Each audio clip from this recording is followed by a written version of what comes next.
আসসালামু আলাইকুম এভরিওয়ান, সবাইকে স্বাগতম জানাই সিভিল ইঞ্জিনিয়ারিং ক্লাসে। সো আজকে আমরা হচ্ছে থিওরি অফ স্ট্রাকচারের সেকেন্ড অধ্যায় করব, সেকেন্ড অধ্যায় পার্ট 1। আমরা এই অধ্যায়ের মোটামুটি তিনটা পার্ট করব, পার্ট 1, পার্ট 2, পার্ট 3। অলরেডি আমরা প্রথম অধ্যায় করে ফেলেছি, তারই ধারাবাহিকতায় আজকে আমরা দ্বিতীয় অধ্যায় করব। সো প্রথম অধ্যায়ের ক্লাস ম্যাক্সিমাম মানে সবগুলোই বলা যায় যে আমাদের পেইডে হয়েছে, আর আজকের যে ক্লাসটা এইটা মূলত আমাদের ফ্রিতেই দেওয়া হচ্ছে আমাদের পেজ থেকে।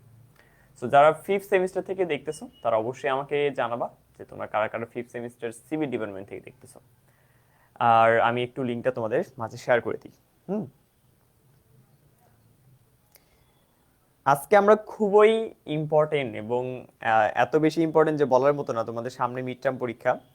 আমি নিশ্চিত যে তোমাদের মিড টার্মে যদি থিওরি অফ স্ট্রাকচারের সেকেন্ড অধ্যায়টা থাকে তাহলে আমি শিওর যে তোমাদের আজকে আমি যেটা করাবো সেটা দিবে। ক্লিয়ার? সো এ বিষয় নিয়ে কোনো সন্দেহ নেই। সো আমি আগে লিঙ্কগুলো তোমাদের গ্রুপগুলোতে শেয়ার করে দিই। হ্যাঁ, ফিফথ সেমিস্টার গ্রুপ।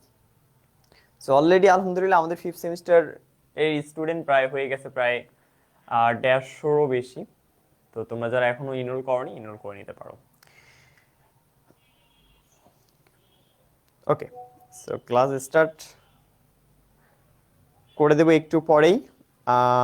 ততক্ষণে তোমরা একটু কমেন্ট করো, যে তোমরা কে কোথা থেকে দেখতেছো। করে দেবো একটু পরেই। নীরব সালাম দিয়েছো, জি ওয়ালাইকুম আসসালাম নীরব।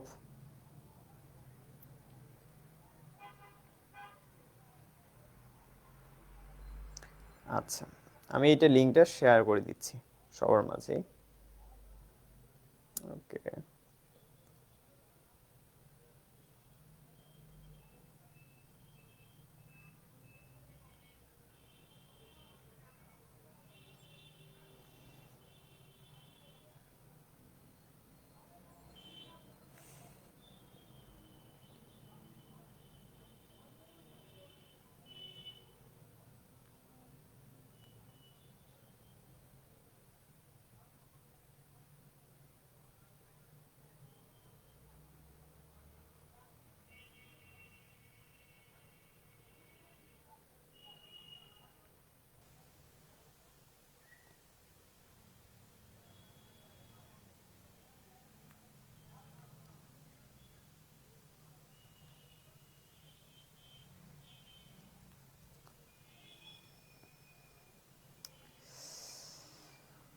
ওকে, তোমরা যারা সিভিল ডিপার্টমেন্ট থেকে আসো, তোমাদের যারা সিভিল ডিপার্টমেন্টে আসো তাদের আজকে ক্লাস থিওরি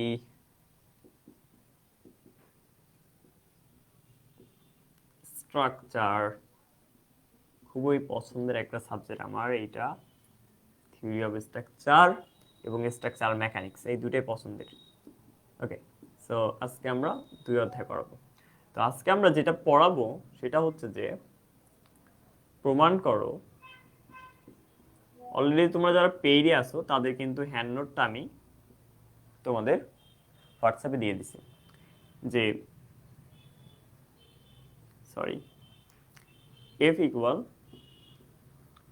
মাই আই, এইটা আমাদেরকে প্রমাণ করতে হবে। ঠিক আছে, তো সবাই জয়েন করো ক্লাসে। আমরা ইনশাল্লাহ সবাই আশা করি যারা এই প্রমাণটা নিয়ে একটু ভয়ে আছেন বা না বুঝে পড়তেছেন প্রমাণ বা না বুঝে মুখস্থ করতেছেন, তারা আশা করি আজকের ক্লাসটাতে একটু ব্যতিক্রম হলেও কিছু পাবেন।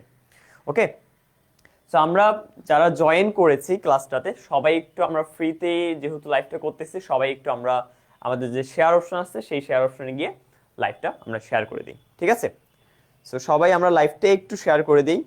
আমরা যারা যারা জয়েন করেছি সবাই আমরা লাইভটা আমাদের যে প্রাইভেট গ্রুপ আছে সেই গ্রুপ প্লাস হচ্ছে আমাদের যে ফ্রি গ্রুপগুলোতে আছে সেগুলোতে আমরা শেয়ার করে দেবো। প্লাস তোমরা তোমাদের এইটা হচ্ছে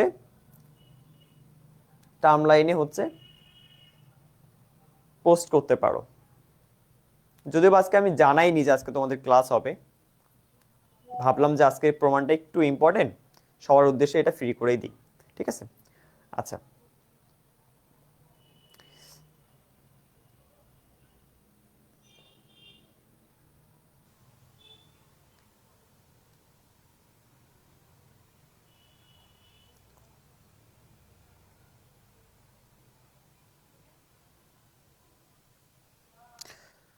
ওকে, আমি হচ্ছে একটু জুম করে নেই যাতে করে তোমাদের বুঝতে সুবিধা হয়।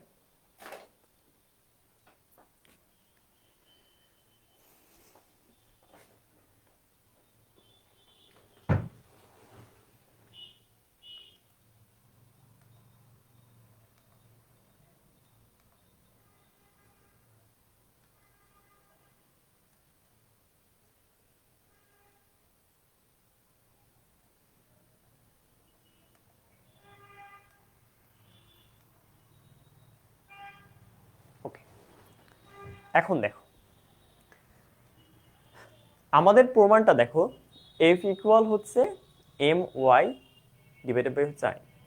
সো আমাদের এই প্রমাণটাতে আমরা আসলে কি করব, একটা বিম কে বিবেচনা করব, একটা বিমকে আমরা বিবেচনা করব, এবং ওই বিমের উপর যে ফোর্সটা, আমরা যদি কোনো একটা ফোর্স দেই তাহলে ওই বিমের প্রতিক্রিয়াটা কিরকম হবে সেইটার উপর ডিপেন্ড করে মূলত আমাদের এই সূত্রটা। ধরো সাপোজ যে আমরা যখন এই প্রমাণটা করব, ধরো সাপোজ আমার কাছে একটা বিম আছে, এইটা, এই একটা হলো আমার সিম্পলি বিম। ওকে, এটা একটা কি বিম। সো আমি এই বিমটা লম্বা তোমার 5 মিটার হতে পারে, 10 মিটারও হতে পারে, বিভিন্ন হতে পারে। সো আমি জাস্ট বিমটাকে পরীক্ষা করার জন্য, এর উপর তো বিভিন্ন লোড হয়, সো এই লোডটাকে পরীক্ষা করার জন্য যে আমি বিমের যে কোনো একটা অংশ বিবেচনা করব।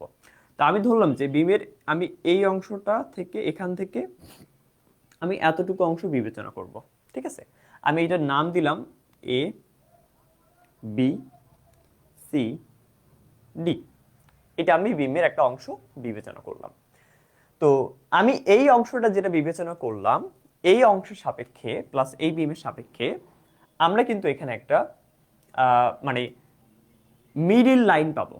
কি লাইন পাবো? একদম এই বরাবর একটা মিডিল লাইন পাবো। তো এই লাইনটাকে আমি এইভাবে সোজা করে একটু টেনে দিই। ঠিক আছে, এই যে আমরা একটা মিড লাইন পেলাম, সরি। সো এই মিড লাইনটার আমি হচ্ছে নাম দিলাম, ধরে নাও যে আমি হচ্ছে এতটুকু বন্ধু দেব না, যেহেতু আমি পুরা অংশটা বিবেচনা করিনি, আমি শুধু এতটুকু অংশ নিয়েই চিন্তা করব।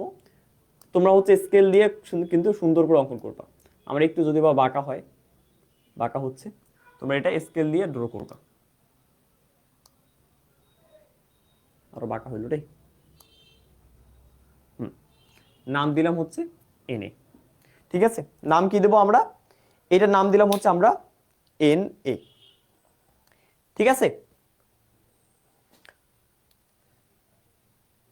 তোমরা এখানে যারা জয়েন করছো একটু তোমরা হচ্ছে লাইভটা কষ্ট করে শেয়ার করে দাও।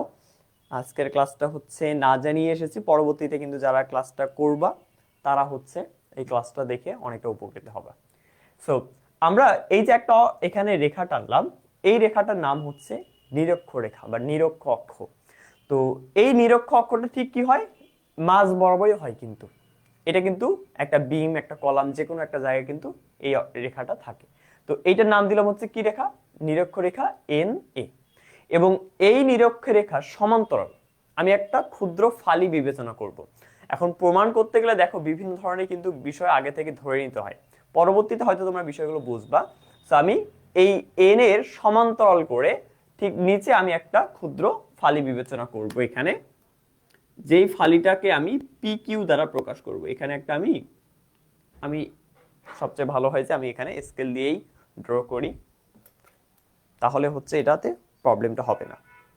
দেখো আমি মনে করি যে এখানে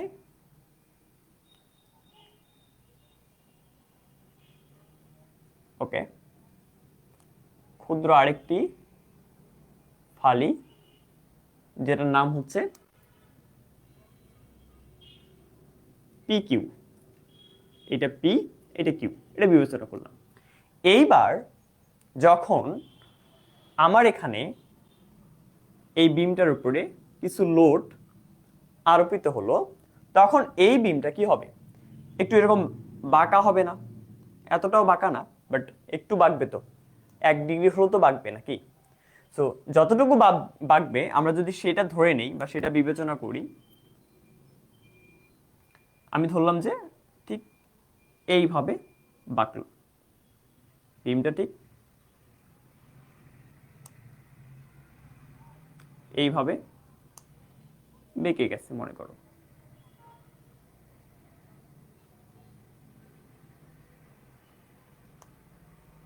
বেঁকে গেছে, হ্যাঁ।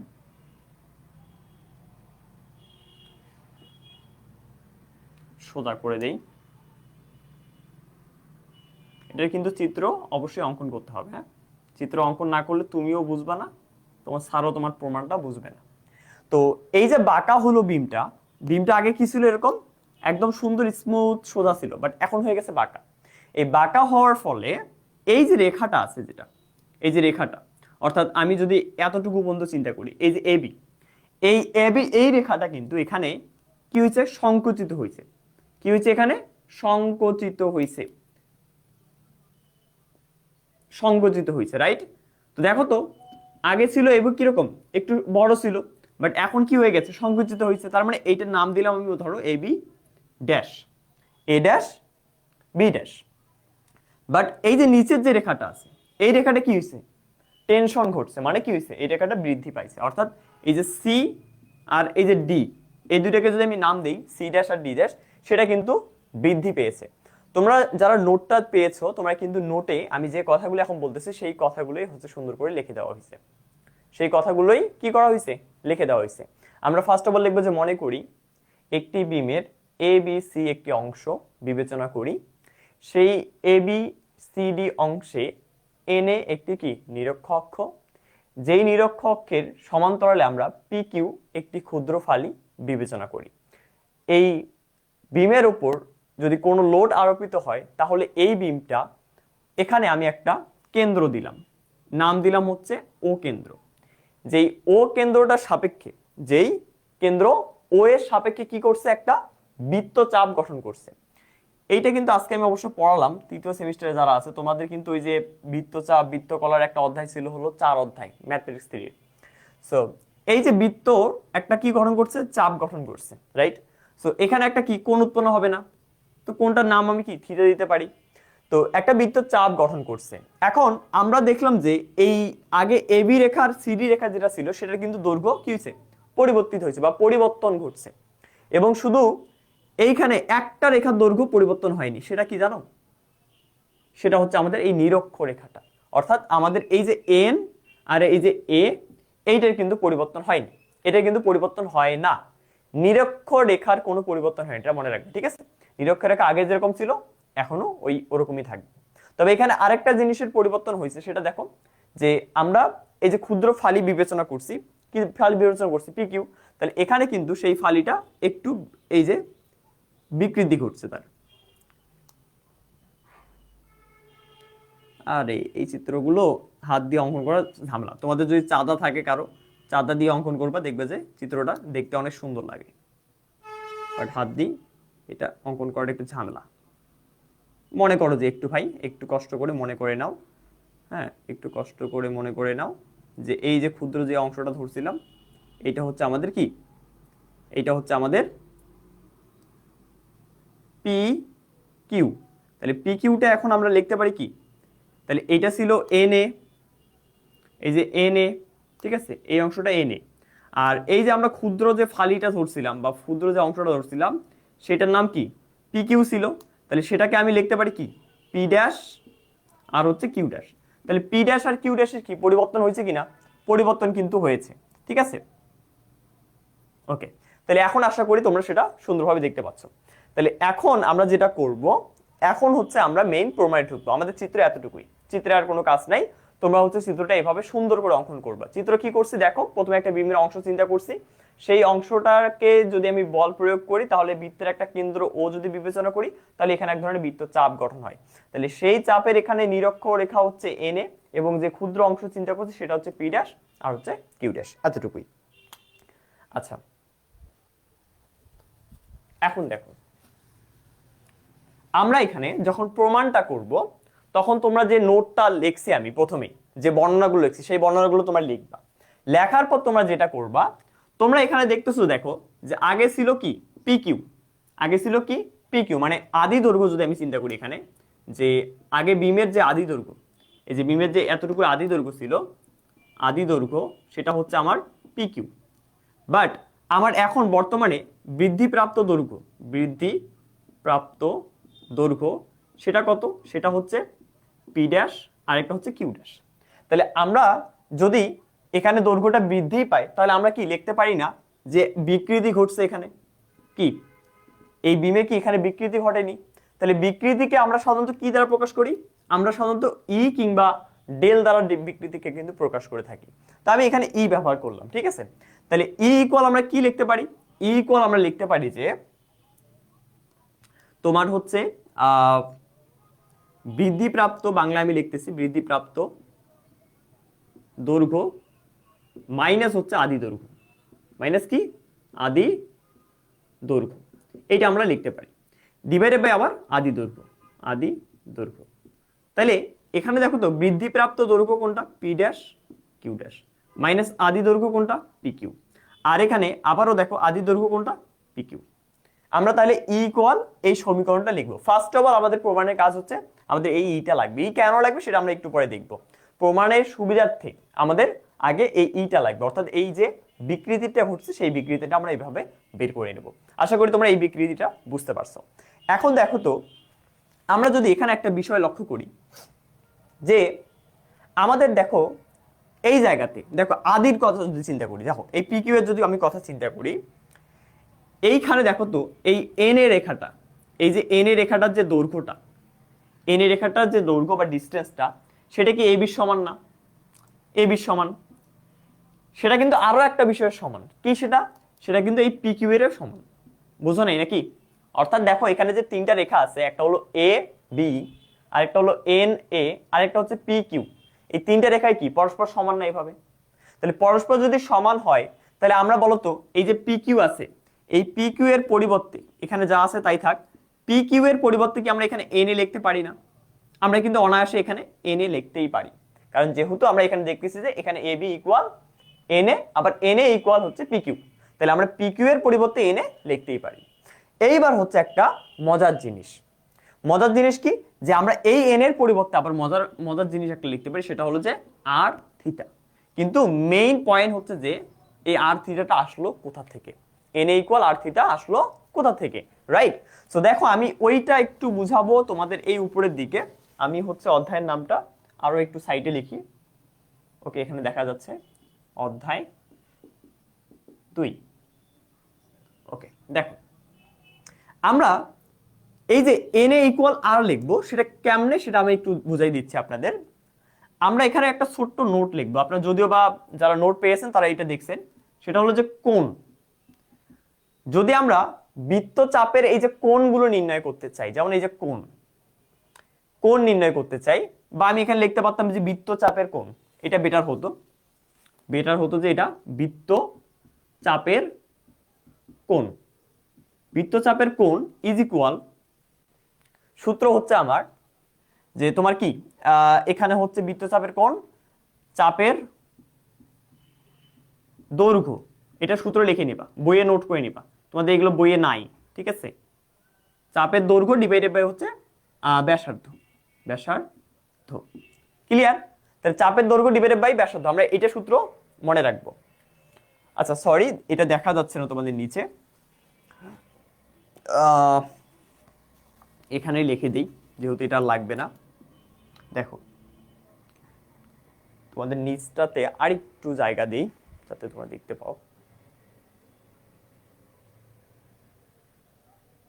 ওকে, দেখো আমরা এখানে বৃত্তচাপের কোণ, বৃত্তচাপ কোণ ইজ ইকুয়াল লিখতে পারবো চাপের দৈর্ঘ্য ডিভাইডেড বাই হচ্ছে ব্যাসার্ধ। ওকে, তাহলে এখন এই যে বৃত্তচাপের কোণ, এটাকে আমরা থিটা ধরছি এখানে, তাহলে থিটা। চাপের দৈর্ঘ্য, আচ্ছা তুমি দেখো তো চাপের দৈর্ঘ্য কি এন এ না? এই যে এন এ, এই এন আর এ এটা কি চাপের দৈর্ঘ্য, তাহলে আমরা চাপের দৈর্ঘ্য লিখলাম এন এ। আর ব্যাসার্ধ, আমি কি যদি ব্যাসার্ধ আর ধরি তাহলে কি খুব বেশি ক্ষতি হয়ে যাবে? মহাভারত অশুদ্ধ হবে না। অর্থাৎ আমি এটাকে আর ব্যাসার্ধ ধরতেই পারি, সো আমি এখানে ব্যাসার্ধ আর লিখলাম। তাহলে আমরা দেখো তো এখন কি লিখতে পারি? নিচে দেখা যাচ্ছে। আমরা তাহলে এখন এন এ ইকুয়াল লিখতে পারি আর থিটা। তাহলে আমরা এখন দেখো পরবর্তী লাইনে যেটা করব, এই এন এর জায়গায় আমরা হচ্ছে লিখবো আর থিটা। কি আমি কি বোঝাতে পারছি? আমি কি বোঝাতে পারছি? তাহলে যদি আমরা এন এর জায়গায় আর থিটা লিখি, তাহলে ভাই আমরা পি ড্যাশ আর কিউ ড্যাশের জায়গায় আমরা কি লিখব? পি ড্যাশ আর কিউ ড্যাশের জায়গায় আমরা যেটা লিখব সেটা হলো যে আর প্লাস ওয়াই থিটা। কেমনে লিখলাম সেটা একটু পরে বলতেছি। আর এন এর জায়গায় কি লিখবো? আর থিটা। তাহলে এতটুকু তো বুঝছো যে এন এ ইকুয়াল কেন আর থিটা হলো। কারণ আমরা জানি সূত্র কি, বৃত্তচাপের কোণ চাপের দৈর্ঘ্য ডিভাইডেড বাই হচ্ছে ব্যাসার্ধ। তো চাপের দৈর্ঘ্য হচ্ছে এন এ আর ব্যাসার্ধ হচ্ছে আর, সো আমরা এটা লিখতেই পারি যে N A equal R theta. কিন্তু ভাইয়া এইখানে আপনি কি করলেন? আর প্লাস ওয়াই, এটা কই থেকে আসলো? দেখো আমরা এখানে যেটা করছি, দেখো যে এইখানে যে একটা দৈর্ঘ্য কি হয়েছে, বিকৃতি ঘটছে না? বিকৃতি ঘটছে না? তাহলে কতটুকু বিকৃতি ঘটছে? বিকৃতিটা আসলে কতটুকু ঘটছে সেইটাকে আমি ধরে নিয়েছি হলো ওয়াই পরিমাণের। মানে আমার বিকৃতি ঘটছে ওয়াই পরিমাণ, যার কারণে আমি এখানে কি দিছি? আর প্লাস ওয়াই থিটা, এইটা ব্যবহার করছি। সো তোমরা হচ্ছে এইটা ব্যবহার করবা, ঠিক আছে? আর প্লাস ওয়াই। আচ্ছা এখানে হচ্ছে আমি এই জিনিসটা তোমাদের বইও হচ্ছে চিত্রে দেওয়া আছে, আমি এই জিনিসটা এখানেও হচ্ছে লিখে দেই। এখানে খুবই ছোট হয়ে যাচ্ছে ভাই জিনিসটা দেখতে, তোমরা আশা করি দেখতে পাচ্ছ কি আমি জানি না। এই যে এতটুকু অংশ, মানে এই যে জায়গার যে ডিসটেন্স, এটা হচ্ছে তোমার ওয়াই, এটার হচ্ছে কত? তোমার ওয়াই। তাহলে ওই ডিসটেন্সটা সাথে এই আর আমাদের কি হবে? যোগ হবে। কেন আর যোগ হবে তুমি একটু চিন্তা করে দেখো। যে দেখো আমার যদি এইটা আমি যদি এখানে বিবেচনা করি, এইটা আমি যদি এটাকে বিবেচনা করি, এইটা যদি আমার বৃত্তের কেন্দ্র হয়, তাহলে আমার ব্যাসার্ধ হচ্ছে এতটুকু, এখান থেকে এই কেন্দ্র পর্যন্ত ব্যাসার্ধ। বাট আমি যদি এই এন এর কথা চিন্তা করি, এখন আমি মনে হয় বোঝাইতে পারতেছি না। দেখো বিষয়টা যে আমার রেখাটা হচ্ছে এই দেখো, এই যে এন এ, এইটা একটা রেখা বা এইটা একটা ফালি ধরতে পারো, আর এই যে পি কিউ এইটা একটা ফালি। তাহলে এদের মধ্যবর্তী ডিসটেন্স হচ্ছে ওয়াই। এখন আমি যখন বল প্রয়োগ করতেছি তখন আমি পি কে বাইন্ড করতেছি। কাকে বাইন্ড করলাম? এই যে পি বাইন্ড হলো, মনে করো পি এই যে বাঁকা হয়েছে। তাহলে পি বাঁকা হওয়ার কারণে এই যে এখান থেকে এত এর যে দূরত্ব বা বা এখান থেকে এত এর যে ব্যাসার্ধ, সেটা কত? সেটা হচ্ছে আর। কিন্তু আমি যদি এখন এইটার কথা চিন্তা করি, এন এর কথা চিন্তা করি, তাহলে কি হবে? এখানে আরো কি যাবে? ওয়াই পর্যন্ত যাবে, যার কারণে এখানে আরো ওয়াই পর্যন্ত এখানে যোগ করছে। তার সাথে থিটা, থিটা কেন গুণ হয়েছে আশা করি এইটা থেকে বুঝতে পারছো। তাহলে এতটুকু শুধু মনে রাখবা। এটা যদিও বা প্রমাণও করা হয় আর কি, সো ওটা দরকার নাই, তোমরা হচ্ছে ডিরেক্ট লিখলেও হবে, ঠিক আছে? তাহলে আশা করি আমরা এতটুকু পর্যন্ত বুঝছি। আমি এই জিনিসগুলো এখন রাখবো না, এগুলো মিশিয়ে দেবো, হ্যাঁ?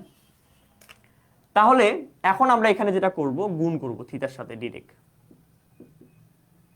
গুণ করব। এখানে দেখো কাটাকাটি যাচ্ছে, এটা কাটা, ওয়াই থিটা আর থিটা, থিটা থিটা কাটা। তাহলে আমরা ফাইনালি ই এর মান যেটা পেলাম, ফাইনালি আমরা ই ইকুয়াল কি লিখতে পারি? ওয়াই আর। এটাকে আমরা 1 নম্বর সমীকরণ দেব। তাহলে আমরা ই ইকুয়াল কি লিখতে পারি? ওয়াই আর। এটা কি আমরা লিখতে পারবো না? অবশ্যই লিখতে পারবো। তো তোমরা এতটুকু পর্যন্ত বুঝছো কিনা আমাকে একটু কমেন্ট করে জানাবা। তোমরা এতটুকু পর্যন্ত বুঝছো কিনা, এতটুকু পর্যন্ত সবাই বুঝছো কিনা একটু কমেন্ট করে জানো।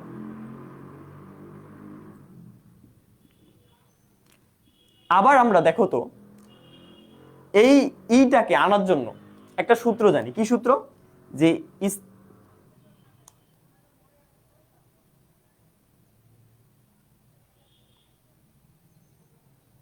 স্থিতি গুণাঙ্ক ইকুয়াল পীড়ন ভাগ কি? বিকৃতি। দেখো এই সূত্রটা আমরা জানি না, স্থিতি গুণাঙ্ক ইকুয়াল পীড়ন ভাগ বিকৃতি।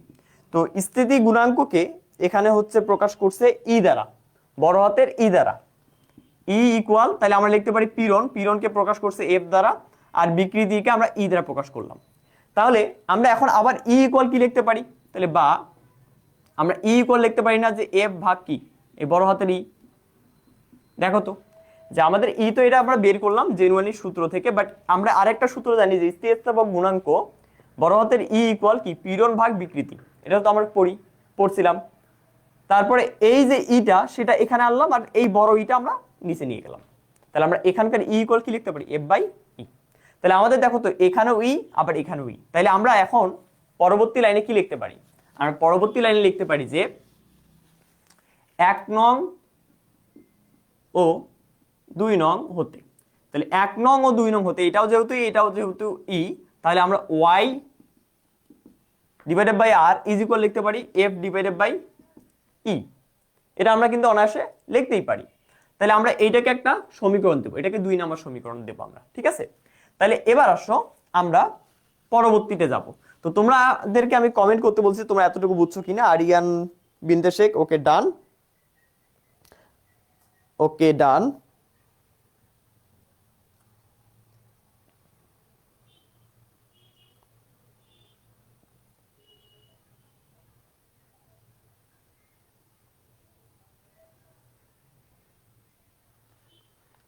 ওকে ওকে, তাহলে এর পরবর্তীতে আসো, এর পরবর্তীতে আসো। এর পরবর্তী লাইনে আমরা যেটা করব, এখন আমরা মেইন প্রমাণের দিকে যাব। আমরা হচ্ছে এখন মেইন প্রমাণের দিকে যাব, ঠিক আছে? আমি তো একজন লিখছো যে আর প্লাস ওয়াইটা আরেকবার বলেন। দেখেন এখানে আমি তো বুঝাই দিলাম এখানে চিত্র অঙ্কন করে যে এইটা হচ্ছে দেখেন আর, রাইট? তো আপনি যখন এই পি কিউ বিবেচনা করতেছেন, যখন আপনি পি কিউ শুধু পি কিউ বিবেচনা করতেছেন, তখন আপনার এই দৈর্ঘ্যটা হচ্ছে শুধু কি আর। আর আপনি যখন পি ড্যাশকে বিবেচনা করবেন তখন হবে আর প্লাস ওয়াই। শুধু এতটুকু মনে রাখবেন যে বিকৃতি হলে আর প্লাস ওয়াই আপনি নেবেন, ঠিক আছে? আচ্ছা, এখন আমরা যেটা করব, এইখানে আমরা একটা রেজিস্টিং মোমেন্ট বল বের করব। এখন কথা হচ্ছে রেজিস্টিং মোমেন্ট বলটা কি? রেজিস্টিং মোমেন্ট বল মানে হচ্ছে প্রতিরোধী একটা বল। ধরো সাপোজ যে তুমি এই বিমের উপর যে বলটা প্রয়োগ করতেছো, এখন তোমার কি হয়? বিমটা কি ভেঙে যাবে সাথে সাথে? কখনোই না। বিমটা কিন্তু ঠিক ওই আগের জায়গাতে আছে, হয়তোবা একটু সে কি হবে, বাঁক নিবে, খুবই ক্ষুদ্র বাঁক নিবে, যেটা দেখাও যাবে না হয়তো। তো এই যে বিমটা আমাদের যে লোডগুলো আমরা যেগুলো রয়েছি তাদেরকে ধরে রাখতেছে, অর্থাৎ প্রতিরোধ করতেছে। এই যে ধরে রাখার যে বলটা আছে এটাকে মূলত বলা হচ্ছে রেজিস্টিং মোমেন্ট। এটাকে আরো সুন্দরভাবে ব্যাখ্যা করা যায়, সেটা হলো দেখো যে আমরা যখন একটা বিম এই যে বিবেচনা করি, এই বিমটা যখন এরকম বাঁকি যায়, এই যে এরকম বাঁকে যায়, তখন এই জায়গাতে দেখো কি হয়, কম্প্রেশন, আর এই জায়গা হয় টেনশন। তো আমি যদি এটাকে নিরপেক্ষ অক্ষ চিন্তা করি, সেটার নাম কি এনএ। তাহলে এই এনএ এর এই জায়গাতে দেখো একটা ঘটনা ঘটে, কিরকম যে এই এখানে কিন্তু সবচেয়ে এই পয়েন্টে দেখো কম্প্রেশনের মান কিন্তু এই পয়েন্টে সবচেয়ে বেশি, আবার টেনশনের মান কিন্তু এই পয়েন্টে সবচেয়ে বেশি। তো এটা হয় কি যে এরকমটা মনে করো যে টেনশনের মান এখানে সবচেয়ে বেশি, তারপরে এখানে একটু কম, এখানে একটু কম, আর এখানে নাই, অর্থাৎ এখানে একটা ত্রিভুজ অ্যাঙ্গেল ধারণ করে। আবার এখানে দেখা যায় কম্প্রেশন মান হাই, এখানে একটু কম, এখানে একটু কম, এখানে নাই, তার মানে এখানে একটা কি গঠন করে, ত্রিভুজ গঠন করে। অর্থাৎ আমাদের এই যে এখানে এই যে বলটা ক্রিয়েট হচ্ছে, হ্যাঁ, এই যে কম্প্রেশন আর টেনশন বলটা ক্রিয়েট হচ্ছে, এই বল এর যে দূরত্ব, এই যে দূরত্ব এখান থেকে এতটুকু যে ডিস্টেন্স, আর এখানে যে বলগুলো ক্রিয়েট হচ্ছে, অর্থাৎ ধরলাম যে এখানে বল ক্রিয়েট হচ্ছে এফ, এটা দূরত্ব হচ্ছে এ, আর এখান থেকে এতটুকু দূরত্ব হচ্ছে বি। তাহলে আমি যদি রেজিস্টিং মোমেন্ট চিন্তা করি, তাহলে এই যে এফ আর এই যে এ, এই দুইটা গুণ, আর এখানকার এফ আর এই যে বি, এই দুইটা গুণ করে যোগ করে যেটা পাবো সেটাই হচ্ছে আমাদের রেজিস্টিং মোমেন্ট। তো এইটা তোমাদের ভাই এত বাবা বুঝতে হবে না, তোমরা শুধু এতটুকু মনে রাখো যে রেজিস্টিং মোমেন্ট মানে হচ্ছে একটা প্রতিরোধী বল। তো আমাদের এখন হচ্ছে এখানে লিখতে হবে যে রেজিস্টিং মোমেন্ট নিয়ে।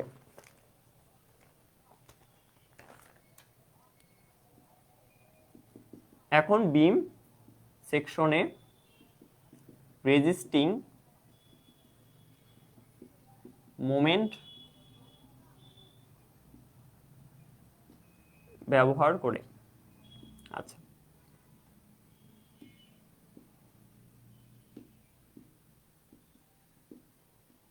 প্রতিরোধী বল।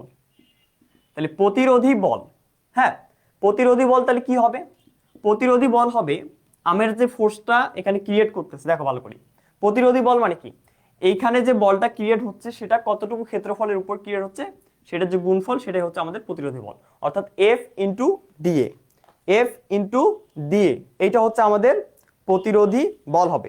এখানে আমি হচ্ছে তোমাদের ডিরেক্ট করাই দিলাম, বাট তোমাদের নোটে হচ্ছে এটাকে ভাঙে ভাঙে দেওয়া দেখানো আছে, তোমরা চাইলে সেভাবে লিখতে পারো। তোমাদের নোটে যেমন দেওয়া আছে যে প্রথমত হচ্ছে এই পি অংশের ক্ষেত্রফল বিবেচনা করো, নাম দিলাম হচ্ছে ডিএ। আর এখানে যে লোডটা আরোপিত হচ্ছে সেটার নাম হচ্ছে এফ, অর্থাৎ এখানে প্রতিরোধী বল। তোমাদের মনে আছে যে তোমাদেরকে আমি শিখাইছিলাম, তোমাদেরকে না মনে হয়, এটা মনে হয় তোমাদের ছোটদেরকে শিখাইছিলাম যারা আর কি বর্তমানে থার্ডে আছে, ওদেরকে শিখেছিলাম যে পীড়ন মানে কিন্তু প্রতিরোধী বল। পীড়ন মানেই প্রতিরোধী, এটা মনে রাখবা। যদি বলি পীড়নের সংজ্ঞা দাও, তখন সংজ্ঞা কি দিবা? অনেকে সংজ্ঞা দিতে গিয়ে আমরা কিন্তু একদম অবস্থা খারাপ। তো পীড়নের যখন সংজ্ঞা চাবে তখন শুধু এতটুকু মাথায় রাখবেন যে পীড়ন মানে হচ্ছে প্রতিরোধ। পীড়ন মানে কি? প্রতিরোধ করার ক্ষমতা। সো পীড়ন মানে যদি প্রতিরোধ হয়, তাহলে আমার চাচ্ছে তো প্রতিরোধী বল, তাহলে আমাদের প্রতিরোধী বল কি হবে? এই যে পীড়ন এফ, সেজন্য এখানে এফ লেখা হয়েছে। তাহলে কতটুকু ক্ষেত্রফলের উপর?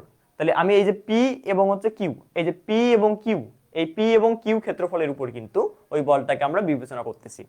আমরা এইটুকু অংশের উপর কি করতেছি? যে ফোর্সটা ক্রিয়েট হচ্ছে সেই ফোর্সটাকে আমরা বিবেচনা করতেছি। তাহলে আমরা এই ডি এর সাথে আমরা এফ কি করছি? গুণ করছি। তাহলে আমরা কি পেলাম? প্রতিরোধী বল পেলাম। তাহলে এখন আমাদের কি করতে হবে দেখো, এই রেজিস্টিং মোমেন্টের কারণে এখানে এক ধরনের মোমেন্ট ক্রিয়া করবে। কি করে করবে? মোমেন্ট ক্রিয়া করবে। তাহলে এখন আমাদেরকে এখানে মোমেন্ট বের করতে হবে, মোমেন্ট বের করতে হবে। তাহলে এখন আমরা লিখবো যে অতএব প্রতিরোধী, প্রতিরোধী মোমেন্ট। প্রতিরোধী যদি বল থাকে, সাপোজ দেখো কোন একটা জায়গায় তুমি মানে ফোর্স দিচ্ছ, তো সেই জায়গায় কি শুধু এসএফডি এর ডায়াগ্রাম হয় নাকি বিএমডি এর ডায়াগ্রাম হয়? ভাই এসএফডি হলে তো বিএমডি হবে, কারণ দেখো তুমি যদি এখানে বল প্রয়োগ করে সেই জায়গায় মোমেন্ট হবে কিন্তু। তাহলে দেখো আমি যদি এখানে বল বের করি তার মানে এখানে কি আছে? মোমেন্টও আছে, যার কারণে আমি কি লিখছি? প্রতিরোধী মোমেন্ট। তাহলে এখন প্রতিরোধী মোমেন্টকে আমরা সাধারণত ডিএম দ্বারা প্রকাশ করব। কি দ্বারা প্রকাশ করব রে? ডিএম দ্বারা। তাহলে প্রতিরোধী মোমেন্টের সূত্র কি ভাই? সূত্র হচ্ছে বল ইনটু লম্ব দূরত্ব। আমি শুধু দূরত্ব লিখলাম, হ্যাঁ, বল ইনটু লম্ব দূরত্ব। এখন বল কত ভাইয়া? বল হচ্ছে এফ, এই যে ডিএ, এটা হচ্ছে বল। আর লম্ব দূরত্ব হচ্ছে এই যে ওয়াই, আমরা যে এখানে ওয়াই বিবেচনা করছি সেই ওয়াই হচ্ছে আমাদের লম্ব দূরত্ব। তাহলে আমরা লিখতে পারি কি? DM is equal F DA into হচ্ছে ওয়াই। ঠিক আছে? তাহলে আমাদের প্রতিরোধী বল বের করতে হবে, তারপরে হচ্ছে আমাদের প্রতিরোধী কি করতে হবে? মোমেন্ট বের করতে হবে। এখন আমরা হচ্ছে যেটা করব, ইন্টিগ্রেশন করব। এখন মজার জিনিস চলে আসছে না, ইন্টিগ্রেশন। তো আমি উপরের জিনিসগুলো একটু মিশাই দিই, এখানে একটু নিচে লেখার দরকার নেই, উপরে লিখি। তাহলে আমরা এখানে ইন্টিগ্রেশন করলাম ডিএম, আর এখানে আমরা ইন্টিগ্রেশন করব হচ্ছে এফ ডিএ, এবং হচ্ছে এখানে শুধু ওয়াই লিখি, হ্যাঁ, ওয়াই। তাহলে এখন যদি আমি ইন্টিগ্রেশন এখানে করি, তোমরা আশা করি জানো যে এটার অ্যান্সার শুধু এম হবে। এখন কেন এম হবে এটা কি ব্যাখ্যা করতে হবে? এখন দেখো আমরা কিন্তু এই যে ছোটবেলায় শিখছিলাম যে এখানে একটু দেখাই দিই, ছোটবেলায় শিখছিলাম কি যে ধরো ইন্টিগ্রেশন ডিএক্স, আর এখানে যদি মনে মনে 1 থাকে তাহলে এটার অ্যান্সার কি হবে? এটার অ্যান্সার কিন্তু এক্স হবে। ঠিক তেমনই দেখো এখানে মনে মনে কিন্তু 1 আছে, রাইট? তাহলে আমরা ইন্টিগ্রেশন ডিএম এটাকে যদি আমরা ইন্টিগ্রেট করি তাহলে আমরা শুধু এম পাবো। ঠিক আছে ভাইয়া? আর এখানে দেখো তো এই যে এফ, এই এফ এর মান কিন্তু আমরা জানি। আমি একটু আগে একটা মনে হয় মিশাই দিলাম, এফ এর মান কি আমরা জানি। আমাদের যে সমীকরণ ছিল না, এই যে 2 নম্বর সমীকরণ যেটা একটু আগে মিশাই দিলাম, সেখান থেকে কিন্তু আমরা এফ বের করতে পারি। আমি একটু সমীকরণটা দেখে নেই, তোমাদের দেখে দিয়ে বলতেছি। যেমন এখানে ছিল হচ্ছে তোমার এফ ওয়াই ইকুয়াল হচ্ছে ই আর, এইটা ছিল সমীকরণ। এফ ওয়াই ইকুয়াল ই আর, এটাকে আমি 2 নম্বর সমীকরণ দিয়েছিলাম। তাহলে দেখো তো আমাদের এখানে এফ চাইছে, তাহলে আমরা এফ ইকুয়াল কি লিখতে পারি? এফ ইকুয়াল আমরা লিখতে পারি যে এইটার সাথে যদি এটা গুণ হয় তাহলে এইটা এরকম হবে না, বা আমরা ডিরেক্ট এভাবে লিখতে পারি যে ই আর ইন্টু হচ্ছে ওয়াই, আবার এখানে ইন্টু কত? ওয়াই। কি আমি কি ভুল লিখছি না ঠিক লিখছি? হ্যাঁ। আর এখানে মেবি ডিএটা আমরা বাদ দিয়েছি, সো ডিএটা আমরা একদম সবার লাস্টে দিয়ে দিই। দেখো মনে হয় বোঝো নাই নাকি? একটু আগে যে সমীকরণটা বের করছিলাম না, 2 নাম্বার ইকুয়েশন, 2 নাম্বার ইকুয়েশন তো না, 2 নাম্বার এবং হচ্ছে 1 নাম্বার দুটাকে মিক্স করে আমরা একটা ইকুয়েশন তৈরি করছিলাম না, যে F divided by Y equal E divided by R. আমরা কি এটা বের করছিলাম না? তাহলে আমরা এফ ডিভাইডেড বাই ওয়াই, আর আমরা হয়তো বা এইটা, তোমরা হয়তো দাঁড়াও একটু, তোমাদেরকে নয়তো ফির কনফিউশনে পড়বা বাড়ি গিয়ে যে ভাই করাইলো কি আর আসলো কি। দেখো তোমাদের ইকুয়েশনটা ছিল হচ্ছে একটা ই এর, যে এফ ডিভাইডেড বাই ই, আরেকটা ই ছিল হচ্ছে তোমার এরকম Y divided by R, Y divided by কি আর ছিল। তাহলে আমরা যদি এখন ইকুয়েশন করি, মানে দুটাকে যদি এখন একত্রে করি, তাহলে আমরা কি লিখতে পারি? F divided by E equal হচ্ছে ওয়াই ডিভাইডেড বাই আর লিখতে পারি। তাহলে এখন আমরা একটা কাজ করি, কি কাজ দেখো তো, যেহেতু এইটা ইকুয়াল অবস্থায় আছে, আমি কিন্তু চাইলে এই ওয়াইটাকে এখানে আর এই ইটাকে ওই উপরে নিয়ে যেতে পারি। তাহলে আমরা এফ ইকুয়াল লিখতে পারি F divided by Y equal E divided by R. এটা কি লেখা যায় না? এইটা কিন্তু আমাদের করতে হবে। এইটা করলে আমরা হচ্ছে পরবর্তীতে এটা সুবিধা পাবো। তো এতটুকু শুধু মনে রাখবা। আমি মেবি এতটুকু পর্যন্ত রেখে দিয়েছিলাম কিনা আমার মনে নেই। যদি এতটুকু পর্যন্ত রেখে দেই, তোমাদের যেহেতু নোট দিয়ে দিছে, আমি ক্লাস শেষ করেও নোট দিয়ে দেবো ফ্রিতেই, সমস্যা নেই। তোমরা হচ্ছে নোটের আরেকটা লাইন, এই লাইনটা বৃদ্ধি করবা। কেন বৃদ্ধি করবে সেটা একটু পরে বুঝতে পারবো, সমস্যা নেই। তাহলে দেখো তো আমরা এফ ইকুয়াল তাহলে কি লিখতে পারি? তাহলে এফ ইকুয়াল আমরা লিখতে পারি কি, E divided by R into, এটা এদিকে যাবে, তাহলে ইন্টু ওয়াই। আর এখানে কি কি ছিল? এখানে ছিল ডিএ, সেই ডিএটাকে এখানে আনলাম, আর এই যে ওয়াইটা এখানে। তাহলে এখন আমরা পরবর্তী লাইন লিখবো। দেখো এখন পরবর্তী লাইন, তাহলে পরবর্তী লাইনে আমরা লিখতে পারবো যে এম ইজ ইকুয়াল এই যে ই এবং আর, এই দুটো কি ধ্রুবক না? ব্যাসার্ধ আর ইয়ং এর গুণাঙ্ক, এই দুটো কিন্তু ধ্রুবক। তাহলে আমরা এই দুটাকে বাইরে নিয়ে আসলাম, কারণ আমরা জানি যে ধ্রুবকগুলো বাইরে থাকে। আর এখানে ওয়াই আর ওয়াই গুণ করলে ওয়াই স্কোয়ার দিয়ে আমাদের প্রমাণ প্রায় শেষ। আমরা এখানে লিখবো আই। এখন কথা হচ্ছে ভাই আই কোথা থেকে আসলো, তাই না? আই কোথা থেকে আসলো? দেখেন আমরা মোমেন্ট অফ ইনার্শিয়া যখন করছিলাম, তখন কিন্তু আমরা মোমেন্ট অফ ইনার্শিয়া এই এই জিনিসটাকে আমরা বলে থাকি মোমেন্ট অফ ইনার্শিয়া। এটা কি তোমরা জানো? যারা জানো না তারা এখন মুখস্থ করো, কিছু করার নেই। মোমেন্ট অফ ইনার্শিয়া ফাঁকিবাজি করলে তো এরকমটা হবে। So moment of inertia integration, এটা ওয়াই স্কোয়ার ডিএ ইকুয়াল হচ্ছে কত? আই। এটা হচ্ছে আমরা জানি। তো সেখান থেকে আমরা লিখলাম কত? আই লিখলাম, ঠিক আছে। আর এই আইটাকে যদি আমি এই দিকে পার করাই দিই, তাহলে কি লেখা যায়? M divided by I E divided by R, ঠিক আছে। তাইলে আমাদের প্রমাণ প্রায় শেষ। শুধু এখন আমরা এই যে ই ডিভাইডেড বাই আর, তোমাদেরকে একটু আগে বললাম যে আমাদের এই জিনিসটা আমরা যেটা এখন তৈরি করলাম, আমাদের এই জিনিসটা কাজে দিবে। তো আমার এই চিত্রটা এখন খুব একটা দরকার নেই, আমি এগুলো মিশাই দিই, বিরক্ত লাগতেছে এই চিত্রটা।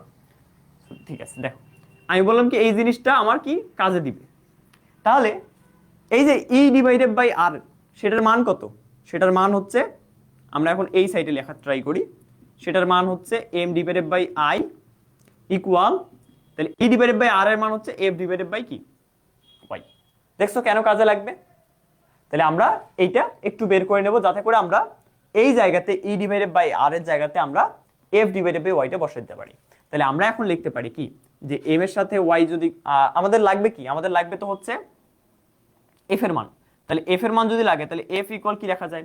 ইটা কি আকার আছে? এখানে ভাগ আকার আছে, ভাগটা এদিকে আসে কি হবে? গুণ, অর্থাৎ M Y divided by I. প্রমাণিত। প্রমাণটা কিন্তু একটু বড়, প্রমাণটা কিন্তু একটু বড়। সো প্রমাণটা যদি তোমরা বুঝে বুঝে করতে পারো, তাহলে প্রমাণটা ইজি। আর প্রমাণটা না বুঝে বুঝে করলেই প্রমাণটা কিন্তু অনেক সমস্যা, ঠিক আছে। সো প্রমাণটা তোমরা সবাই বুঝছো কিনা একটু জানাও কমেন্ট করে, সবাই বুঝছো কিনা জানাও। এবং তোমরা তোমাদের যেহেতু নোট দিয়ে দিচ্ছি, তোমরা সবাই বাসায় এটা প্র্যাকটিস করতে পারবা কিনা তোমরা এটা আমাকে বলো। তোমাদের কি কলেজে এই প্রমাণটা করাইছে? কলেজে যদি 2 অধ্যায় থাকে মিড টার্মে, অবশ্যই 2 অধ্যায় মিড টার্মে এই প্রমাণটা কিন্তু থাকবে বা এই প্রমাণটা আসবে, ঠিক আছে। শুধু মিড টার্ম না, ফাইনালের জন্য। আমাদের ফাইনাল এবার পরীক্ষা হয়েছে, ফাইনাল পরীক্ষায় আমাদের 2টা প্রমাণ আছে অবশ্যই এই অধ্যায়ের। আরেকটা প্রমাণ আমি তোমাদের পেইড ক্লাসে করাবো। সো আরেকটা প্রমাণ হচ্ছে শিয়ার পীড়ন নির্ণয় সূত্র, ঠিক আছে। এটা হচ্ছে তোমার বেন্ডিং এবং হচ্ছে এটা হচ্ছে বেন্ডিং পীড়ন নির্ণয় সূত্র, আর আরেকটা আছে শিয়ার পীড়ন নির্ণয় সূত্র। তো আমাদের পরীক্ষা আসছিল ওইটা আসছিল, মানে শিয়ার পীড়নটা নির্ণয় সূত্র ওইটা আসছিল। তাহলে তোমরা মানে আমার পরে কিন্তু তোমাদের কিন্তু ইম্পর্টেন্ট এইটা, মানে আমি যদি এখানে লিখে দিই 100% তাও কোনো ভুল হবে না, কারণ আমাদের বেলায় যেহেতু আমি ভাবছিলাম যে এটা আসবে, কিন্তু এটা আসে নাই। সো কিছু তো করার নাই। তো তোমাদের বেলা অবশ্যই এটা আসবে, এতটুকু আমি বিলিভ করি। তো সেই জন্য এই প্রমাণটা সবাই আশা করি সুন্দর করে বাসায় দেখবা। আশা করি তোমরা সবাই ক্লাসগুলো সুন্দর করে বাসায় দেখবা। আমি যতটুকু ডাউট থাকা দরকার যে কোনো জায়গায়, আমি ডাউটগুলো সলভ করে দিয়েছি। এবং তোমাদের আশা করি কোনো জায়গায় কনফিউশন থাকার কথা না। এখানে একটা কথা ছিল, যেমন মনে করো যে N A equal R theta, এটা একটা কনফিউশনিং জায়গা, ঠিক আছে। তারপর আরেকটা কনফিউশনিং জায়গা ছিল তোমার রেজিস্টিং মোমেন্ট, এইটা কি, এটাও আমি দূর করে দিয়েছি। তারপরে হচ্ছে রেজিস্টিং বল, যেটা সেটাও দূর করে দিয়েছি। আর তারপরে এই জায়গাটা একটু কনফিউজিং, সেটা হলো যে কি, তোমরা যদি আমাদের মোমেন্ট অফ ইনার্শিয়ার ক্লাস দেখো, মোমেন্ট অফ ইনার্শিয়ার ক্লাস ইউটিউবে আছে, তোমরা সেখান থেকে এইটা জিনিস দেখতে পারো। তো মোমেন্ট অফ ইনার্শিয়াকে আমরা এই জিনিসটাকে শর্টকাটে আই লিখতে পারি, সেই জন্য এখানে আই লেখা হয়েছে আর কি। সো ঠিক আছে, আজকের জন্য সবাই ভালো থাকো, সুস্থ থাকো, দেখা হচ্ছে নেক্সট ক্লাসে ইনশাল্লাহ। সো যারা সিভিল ডিপার্টমেন্ট থেকে দেখলা 5th সেমিস্টার, তোমরা হচ্ছে যারা পেইড ব্যাচে যুক্ত হতে যাচ্ছ, তারা অবশ্যই আমাদের যে নাম্বার রয়েছে হোয়াটসঅ্যাপ নাম্বার, সেই নাম্বারে যোগাযোগ করবা। আমাদের হোয়াটসঅ্যাপ নাম্বারটা আমি লিখে দিচ্ছি এখানে, তোমরা সবাই যোগাযোগ করার ট্রাই করবে এখানে। তো আমাদের হোয়াটসঅ্যাপ নাম্বার হচ্ছে 01921214910। এই নাম্বারে যোগাযোগ করলে ইনশাল্লাহ তোমরা আমাকে পেয়ে যাবা। সো সবাই ভালো থাকো, সুস্থ থাকো, দেখা হচ্ছে নেক্সট ক্লাসে। আল্লাহ হাফিজ।